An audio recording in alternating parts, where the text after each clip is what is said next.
সত্যি কথা বলতে সব কিছুরই একটা টেস্ট থাকে, আর বেশিরভাগ জিনিসই টেস্ট হয় পিওর হলে। আর পিওর যখনই হবে তখনই সেটার টেস্ট একদম সুপার ওভার হবে। তো হ্যালো এভরিওয়ান, আসসালামু আলাইকুম, ওয়েলকাম ব্যাক টু মিনাস কুসান ব্লগ। আপনারা সবাই কেমন আছেন? আমিও আলহামদুলিল্লাহ অনেক ভালো আছি। এই যে আমরা আজকে ফার্স্টেই এতগুলো কথা বলে ফেললাম, কথাগুলো বলেছি কারণ আছে, কারণ সব কিছু কিন্তু টেস্ট হয় না। কিছু কিছু জিনিস এমন আছে যেগুলো টেস্ট এত বেশি মজা লাগে। আর এই যে সেই টেস্টওয়ালা জিনিস আমাদের সবারই পছন্দের ছোটো মাছ। এই ছোটো মাছগুলো খেতে কিন্তু অনেক টেস্টি, আর এগুলো কিন্তু এইভাবে পেট টিপে টিপে এগুলোর থেকে সব ময়লা বের করে নিতে হয়। তো অনেকগুলো ছোটো মাছ ছিল, একদম নদীর তরতাজা ছিল।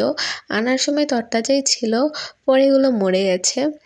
অনেক সুন্দর খেতে এটা, একবার বানিয়ে দেখবেন। বাড়িতে একবার বানালে আপনাদের প্লেট একদম খালি হয়ে যাবে এমন। তো আমরা কড়াইয়ে ফার্স্টে একটু পেঁয়াজ দিয়ে, হলুদ দিয়ে, লবণ দিয়ে, ঝাল দিয়ে এগুলোকে মাখিয়ে নেব। তারপরে যে আলু দিয়ে দিচ্ছি, এই যে এবার আমরা দিয়ে দেব তেল। এই যে তেল দিয়ে দেওয়ার পর এগুলোকে একটু ভালো মতো মাখাঝাকা করতে হবে। এত সুন্দরভাবে মাখাতে হবে যাতে একদম সুন্দর লাগে খেতে। আর আমরা কিন্তু আজকে এটা হাত ঘষা করে মাখাচ্ছি, মনে রাখতে হবে হাত ঘষা।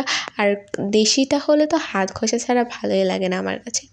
হাত ঘষাটা এত মজা লাগে আমার কাছে খেতে। আপনারাও বাড়িতে একবার এইভাবে বানাতে রাখবেন।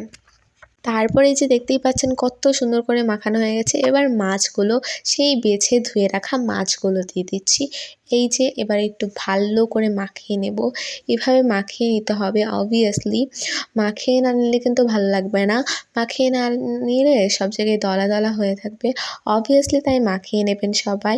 তারপর এই যে পানি, হাত ধোয়া পানি, হাত ধোয়া যে হাতে যেই বাটাগুলো লেগেছিল, যেই মশলাগুলো লেগেছিল সেগুলো কিন্তু ওয়েস্ট করা যাবে না। এই যে এইভাবে হাত ধুয়ে নিয়ে নিতে হবে। তো তারপর এই যে আমরা কড়াইয়ের ভিতর দিয়ে, চুলার ভিতর দিয়ে দিয়েছি।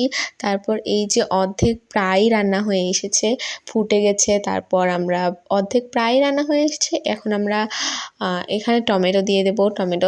টমেটোগুলো পরে দিতে হবে, কারণ টমেটোগুলো যাতে একদম সিদ্ধ হয়ে গলে না যায়। তারপর এই যে ধনেপাতা দিতে হবে। ধনেপাতা দেওয়ার পর অনেক সুন্দর লাগবে দেখতে। আর টেস্টও মাশাল্লাহ এত সুন্দর, একবার খেলেই বুঝতে পারবেন। তারপর এই যে প্রায় হয়ে এসেছে, আমাদের হয়ে গেছে। আমরা এখন চুলার আঁচটা বন্ধ করে দিয়েছি। তো ওয়াও, কি সুন্দর, দেখতেই পাচ্ছেন নিশ্চয়ই। এত সুন্দর এটা, আর এত মজা। তো দেখতেই পাচ্ছেন কত সুন্দর হয়েছে। আর আমাদের ভিডিওটা ভালো লাগলে like, comment, share and subscribe করে দিবেন অবভিয়াসলি। অ্যান্ড ফেসবুক থেকে দেখলে ফলো করে দিবেন। তো আজকের ভিডিও এই পর্যন্তই। টাটা, বাই বাই, আল্লাহ হাফেজ।